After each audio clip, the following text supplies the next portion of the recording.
इकडे लातूर संभाजीनगर रस्त्यावरती सध्या मराठा समाजाचा रास्ता रोको सुरू आहे। मनोज जरांगे यांच्या आंदोलनाला पाठिंबा देण्यासाठी हा रास्ता रोको केला जातोय।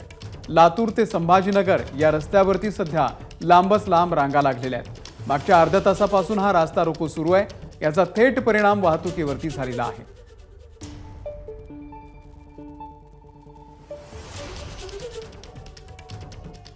निशांत भद्रेश्वर आपले प्रतिनिधी या संदर्भातले अपडेट देतील।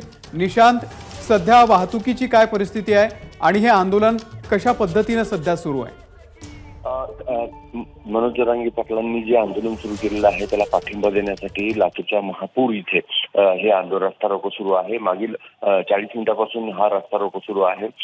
सोलापूर, लातूर या भागातून जी वाहतूक औरंगाबाद, बीड आणि अंबेजोगाई, परभणीकडे जाते त्या रस्त्यावर हे महापूर हे मुख्य रस्त्यावरचं गाव आहे आणि त्या ठिकाणी आंदोलन सुरू असल्या कारणानं वाहनांच्या लांबच लांब रांगा आहेत आणि अजून आंदोलन इतक्या लवकर संपेल अशी स्थिती सध्या तरी नाहीये। अमोल, निशांत, धन्यवाद दिलेल्या या संपूर्ण माहितीबद्दल। एबीपी माझा, उघडा डोळे बघा नीट।